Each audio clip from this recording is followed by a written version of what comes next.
This is Camps!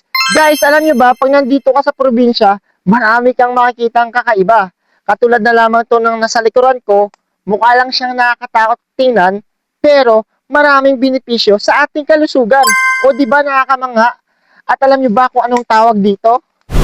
At ang tawag dito ay Wild Bush Passion Fruit, also known as kurumbot, mari-mari, or passionaria mga guys. At alam nyo rin ba na meron siyang scientific name? At ang scientific name nito ay Passiflora foetida. O di ba mga guys, nakakamanga? At hindi lang yan, meron din siyang benepisyong dala para sa ating mga kalusugan. At ano nga ba yun mga guys? Una, it can boost our immunity. Pangalawa naman, improves digestion. At ang pangatlo mga guys, enhance skin and eye health.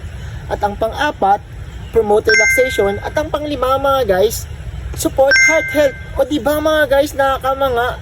Pero, bakit nga ba ito delikado minsan?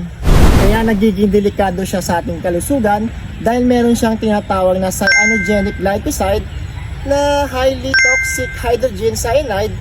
Kapag kasi kinain mo itong yung hilaw na prutas, ay maaaring makaramdam tayo ng pagkahilo, panghihina ng buto, posibleng makomatos tayo, or pinaka-worst, posibleng mamatay tayo mga guys.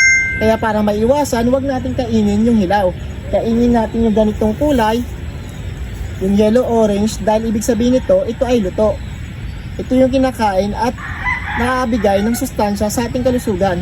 Pero bakit nga ba ito mga guys tinatawag na wild bush passion fruit? Ito yung dapat nating alamin.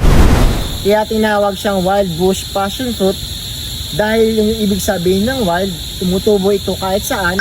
Yung bush naman ay kumakalap sa kahit anong klaseng halaman. Yung passion fruit naman, dahil kamag-anak niya ay commercial na passion fruit, at yung bulaklak ito mga guys ay inihalin tulad sa pangalan na nagbibigay inspirasyon na passion. O di ba mga guys, nakakamangha?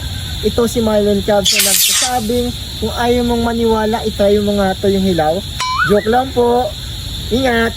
Bye bye. Babylon fall when the roots man